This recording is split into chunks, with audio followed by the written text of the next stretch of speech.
Salam pemirsa, pada tanggal 28 Maret 2025, terjadi gempa berkekuatan antara 7,7 hingga 7,9 di Myanmar yang mengguncang wilayah sekitarnya.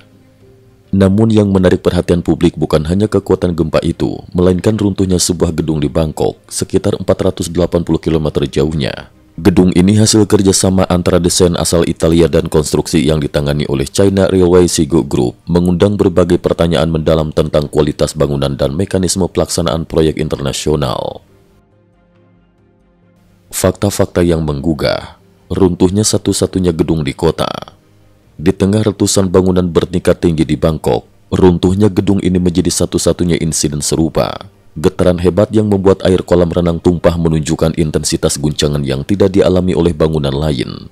Fenomena inilah yang menandai keunikan kejadian ini dan memicu perdebatan soal standar konstruksi. Pertentangan antara desain dan pelaksanaan. Gedung ini dibangun oleh China Railway Sigo Group dengan mengusung desain dari Italia. Meski tampak megah, realitas di lapangan menunjukkan pelaksanaan konstruksi yang tidak selalu sesuai dengan spesifikasi, khususnya dalam pemilihan material. Seringkali, dalam prakteknya, standar kualitas sengaja ditekan demi efisiensi biaya, praktek yang sering disebut sebagai proyek tofu ala China. Di Bangkok, di mana risiko gempa relatif rendah dan regulasi ketahanan gempa tidak seketat di wilayah rawan bencana, penyimpangan standar ini lebih mudah terjadi. Jejak penghematan bahan. Dari foto-foto reruntuhan terlihat jelas bahwa rangka baja dan semen tidak bersatu dengan sempurna. Keterpisahan ini mengindikasikan bahwa semen yang digunakan mungkin tidak memenuhi standar kekuatan yang semestinya. Praktek penghematan bahan selama proses pembangunan seolah menjadi penyebab utama bangunan itu hancur begitu saja ketika guncangan gempa terjadi. Analogi dengan metode ledakan terarah pun muncul, di mana gedung hancur secara vertikal, seolah seluruh struktur hanyalah satu blok yang rapuh. Konteks proyek Belt and Road dan dampaknya. Produk khas inisiatif geopolitik. Gedung yang runtuh ini merupakan bagian dari proyek inisiatif Belt and Road yang diusung oleh China. Thailand, sebagai salah satu negara peserta sejak tahun 2017, mendapatkan proyek-proyek besar dengan syarat penggunaan produk-produk China seperti semen, baja, dan besi. Proses tender yang sangat kompetitif kerap membuat pihak kontraktor menekan standar demi menekan biaya, yang pada akhirnya mengorbankan mutu konstruksi. Dampak sosial dan ekonomi. Proyek-proyek infrastruktur yang sebenarnya tidak sepenuhnya dibutuhkan kerap berakhir sebagai jerat utang.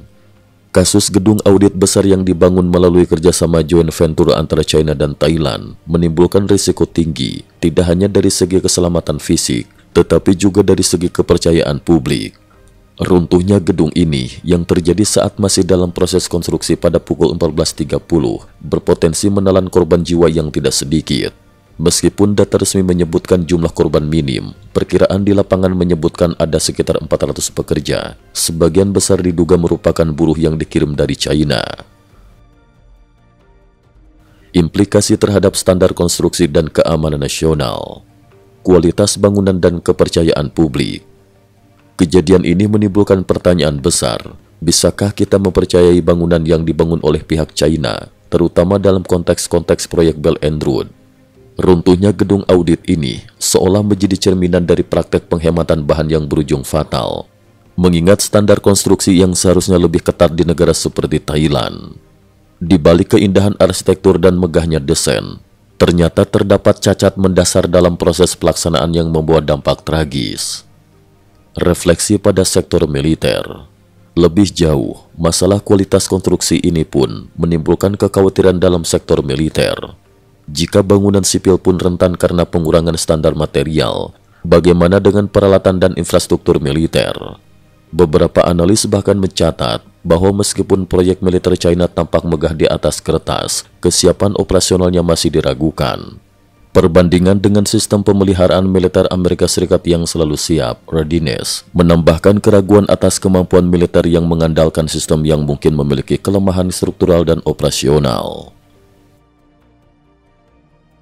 Kesimpulan, runtuhnya gedung di Bangkok bukan sekadar sebuah insiden konstruksi, melainkan cermin dari praktek-praktek pembangunan yang mengedepankan efisiensi biaya di atas keselamatan.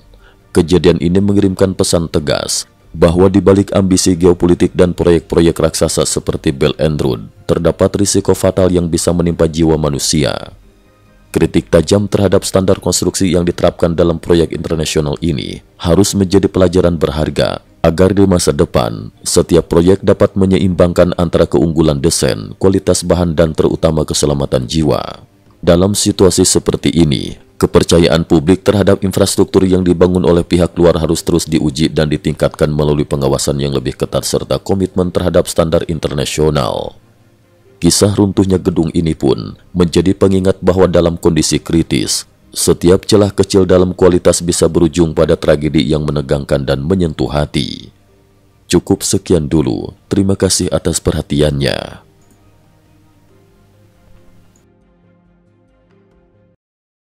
IT News juga memiliki channel di platform kancing.com. Mohon kunjungan dan bantu subscribe agar bisa mengikuti perkembangan dunia tanpa batas. Terima kasih.